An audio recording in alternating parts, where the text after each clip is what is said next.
Why you? Excuse me? You're a mainframe software engineer. You certainly don't build anything. Fear, uncertainty, and doubt. FUD. That is what the IBM team is hoping to instill in Cardiff Electric. It's psychological warfare. You're saying that your past failures in this area somehow qualify you to spearhead the Cardiff PC program. This is not Gordon's element. He doesn't have the confidence to make it through something like this. Just so we're clear, if you do decide to open this binder, you'll be the first one that goes to jail. She's a bit shell-shocked because she wasn't prepared for any of this, but at the same time doesn't like people trying to assert their authority over her. We're not here for you, so why don't you just tell us? Look, I don't need to look at your BIOS because I'm not interested in copying garbage. Dale, no lawyers. Why? I know what you're gonna say. Dale and Joe have a history. Dale knows how complicated Joe is, how ambitious he is. If this ever goes to trial, you'll lose. You have nothing. What exactly are we building? I think it's a really emotional moment when Joe reveals his plan because Cameron sort of bet everything on this horse and has envisioned and daydreamed about this groundbreaking machine that she's gonna build. She's kind of heartbroken at that moment. What are you talking about? Pure megahertz here?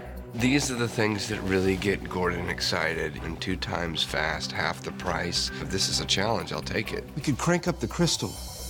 Joe, that's interesting. Joe does this on purpose. He's very calculating. He throws that problem out there knowing that Gordon's going to grab a pen and start scribbling equations to try and figure it out. I don't think you appreciate the opportunity we have here. I heard all about it. Have fun, make money. Joe can't control Cameron. She's as formidable as he is. Everything between Joe and Cameron is a power play. There's just so much intellectual competition. It occurs to me that you think you can do whatever you want here. And contrary to what you might think, I know what code looks like. Joe coming in and trying to invade her space just makes her feel a little bit trapped. And she's like, all right, you're gonna be in here? What are you doing? You need to clear my mind. I'm gonna use you for my advantage. What happens with Cameron is messy. That's not what he came down there to do. He came down there to get her writing the BIOS. So he leaves that room being like, that was a bigger mess than I wished I'd have made. And we know nothing about that girl or what she's capable of. You're right. Once she writes the BIOS code, we should cut her loose. Here we are. This is you. I love the scene where Gordon gets his own office. You really see healthy ego start to spread its wings in Gordon, and he starts to feel like he could be more. Look who's moving up in the world. And he takes that home to Donna, and she genuinely loves that in Gordon. Oh, look at you, big shot. I think there's a lot of hope that maybe this will be the thing that fixes their relationship.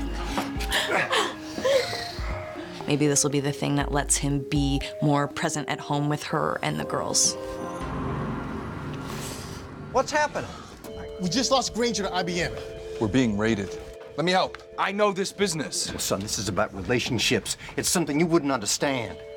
He only thinks 2 or 3 chess moves forward. Tell me you have a plan, Joe.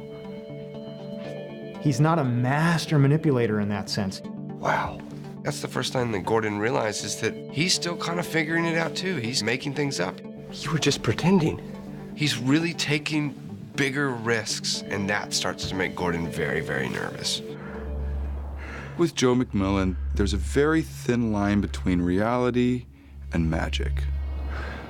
I was 9. There were some boys in my school who used to chase me. I don't think they meant to chase me off the roof.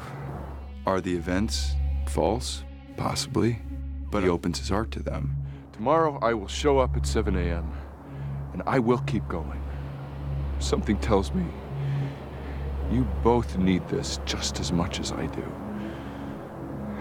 Progress depends on unreasonable people making the world fit us, not the other way around. Now let's get back to work. Gordon feels like some of what Joe said resonated with him. This is his destiny, and this may be his last chance to get there. Cameron was coming back to work, so she wasn't convinced by that speech, but it made her like Joe more. Joe's feeling relief.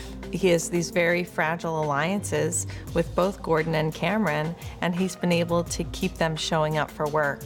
And that is enough of a victory for that day.